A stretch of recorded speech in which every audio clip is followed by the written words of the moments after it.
Hey y'all, it's Nancy the Handy Scandy. Welcome back for another crafty venture. And in this video, as you can see, we are going to be doing some gel plate printing, and I'm using alcohol inks for the most part. Every now and then I think I pull in some acrylic paint to actually lift, but I'm using my 5x7 plate. You could see lots of good grunge there on the corners. And I don't know the colors of the inks that I used. I could not even tell you. I don't pay attention to that as I go. I do like to use a lot of bubble wrap, so you could see that that was a large one, or wrap with large bubbles. And it had lots of paint and stuff on it, lots of layers, so I've used it many times. And this is one of the cases where I did use white acrylic paint to lift that, and that is absolutely beautiful. You have very little of the bubble wrap texture there, but it gives lots of movement to the ink.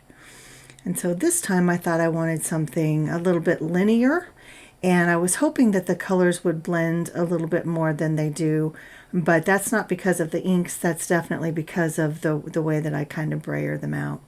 Now this is a 6-inch speedball rubber brayer. I've had it for many years. It's probably my favorite brayer, to be honest. Again, using that same bubble wrap. Now I am allowing this ink to dry before I try to lift it. If you don't allow your alcohol inks to dry, you're not going to get a lift. You're essentially just going to smear it. And I am sorry that I don't show this print very well, but I believe I do as we go on a little bit further. So getting ready for another pull. Now keep in mind that this is about 4 hours worth of footage. Some of it has been cut. What is here has been sped up at least 2.5 times, even faster in some circumstances. So the medium that you saw me put down there is just that. It's actually a gel medium, and it is clear. And so medium is really the base of acrylic paint. It's kind of a glue.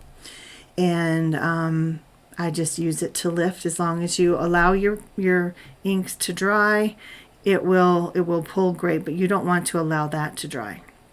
So here I'm trying to print with my bubble wrap, as you saw me do earlier, and there on the right was that pull that I didn't show very well. So, and again, I do apologize that it's going fast, but as it is, this video is 13 minutes long, and I did not want to subject y'all to much more. But if you have questions, please drop them downstairs in the description, or in the comment section rather, and I will answer your questions to the best of my ability.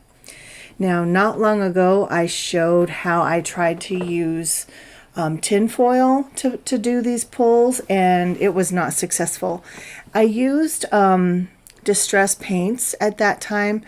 I was able to make some prints onto the foil using that bubble wrap while it was still wet with alcohol, but I did not get the prints. So this was on that same night, and this is my second video from that. That pull right there was absolutely gorgeous, and I will show you how I've used that here in just a little bit. Now this stencil is from Visible Image, and I use way too much, what is it called?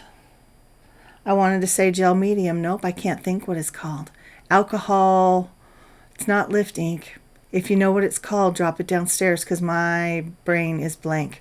But I used way too much of it, and it took forever for that to dry, and you saw that there was some smears and stuff, but yeah, it started to stick and peel. But look at that print. It's very unique. I love it. It's actually one of my favorites of the night. I hate that it ripped, but there's some white space on there, so it doesn't bother me too bad. Now I'm loving these inks that have the is it opalescence? Is that, I don't know what it's called. Boy, my brain is not wanting to work. But I wanted to do something different. I wanted to try just using inks and other mark making tools to see what kind of effects I could get instead of using a stencil. So I already have a couple colors of alcohol ink down that I brayered out, and now I'm just making dots with an additional one. And here I have this cardboard tube. It had some twine wrapped around it, so anything can become a mark making tool for your gel plate, guys. It's so easy to create fun different shapes, and you get all kinds of effects. But I am just tapping, tapping, tapping. What you don't see is that I'm also tapping off onto a gel plate pull, or a roll-off sheet. Every time I use the brayer, you'll see me go off to the left-hand side, and I roll off whatever's left on the brayer. And the sheet of paper that I roll that off on is called a roll-off sheet. Sometimes you can get the most beautiful, beautiful backgrounds out of those. And I actually make a card out of that, and I will show you that soon. So this is really cool. You can see how inorganic the ink is, or the circles are, but how organic the ink circles are. I mean, they're not circles at all. They just kind of look like amoebas. Here I am using this bubble wrap again. We'll see what that pull looks like. You can see that I'm brayering off there on the left. And you want to allow your alcohol ink to dry. So what I don't show you is all the time spent in between waiting for inks and paints to dry. Now this wasn't my favorite pull. This one is gorgeous. I love this one. But again, using too much of the fluid. What is that called?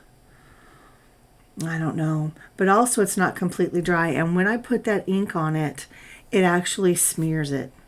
So it kind of reactivated the ink that was down under with the stencil, and I really messed it up. But I use this pull, and we'll show you at the end. I actually get a couple different things out of it. So again, allowing the ink and the paint to dry in between before you try to lift it. And here is that pull. You see it tore again, and you can see where I smeared the beautiful pattern that was down there. But again, it's okay. It's okay. There was also other parts of it that remained beautiful. Now this is one of the roll-off sheets, and you can see that there are some stencil prints on there as well. And yeah, I'm lifting the color in between the openings and laying down an additional color. Now the color that I had originally put down was a green, and this I think was cranberry or currant. I'm not sure. But when I lift this up, when I actually get the pull done, you'll see that much of that green is just gone. The red ate the green. There are some spots where the green is still present, but really the green just takes over. So brayering out this beautiful yellow. I love yellow. I know not everybody's a yellow fan, but adding some blue and some green. Just again allowing that ink to move around organically, and then picking it up and moving it around again with this cardboard tube. And again, what I don't show you a lot is that I'm also printing some of that ink onto that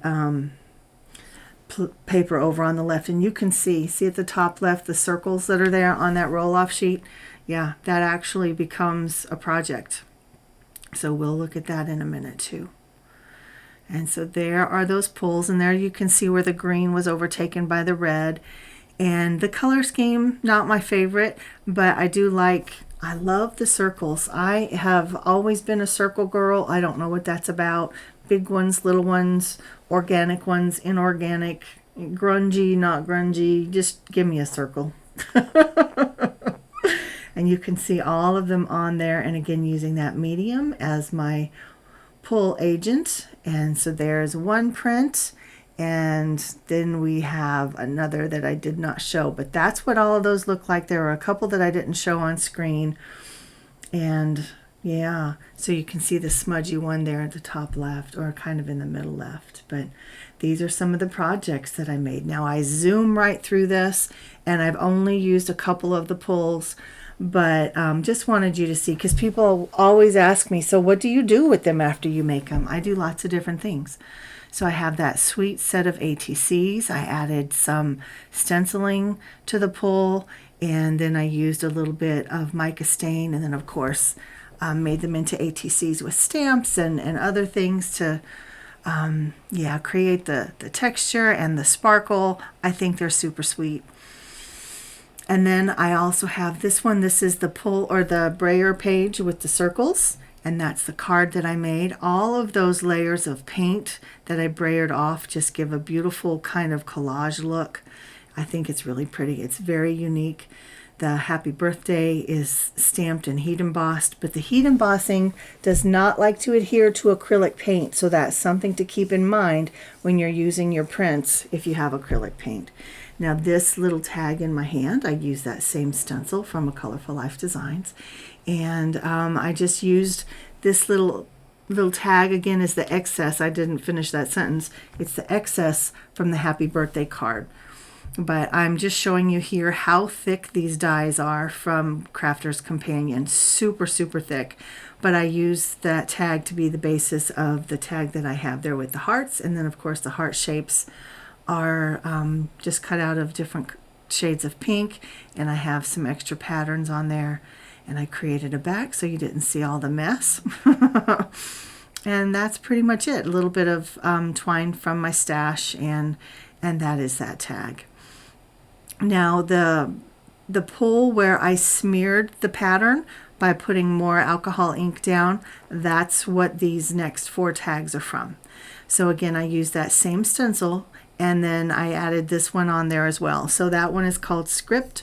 The stencil that I used on the other projects is called Sleek Deco, I believe, and I absolutely love them. Now these are the first projects that I've done any stitching on, and I'm happy with it. I hope to get more and more practice. I love the idea of adding stitching. It's another type of media to your mixed media projects. And I have these cute little images. I don't know where they're from. I have like this folder full of digis and excess things that I've printed out or stamped out and never used. But I just dug through that and found the butterfly, the kitty cat, and then the little critters to make the small tag. And this is from Tracy Evans from All in Create. She's on her own now, but the sentiments are from Tim Holtz in his clippings. Now this is what I've done this weekend. So a lot of people ask me what I do with them. Some of them are just pretty and I want them on display. So I finally took one of these books. I had the black one that I showed in the beginning. This gray one was much the same. And I have mounted them on to 5.5 by 7.5 black mats, essentially. And you can see now how big the book is. And there are still about 20 pages left. So that will not be able to close at all. In fact, by the time I get it full, it might just be a full circle. I don't know, but to me that's really fun, and it makes my heart so very happy to know that my work is on display in that manner. It's just going to sit on a shelf. If I want to go look at it, I can go look at it. I think it's beautiful. You guys know I love grunge. Look at that. I absolutely love it. Now, I was doing a crafty chat with my friend Millie, who used to be my neighbor. She's in Ohio now. I think I've said that before. But she helped me with some of my decision making on all of this. And yeah, I was very glad to spend that time with her. But guys, this is my gel plate print. This is from New Year's Eve.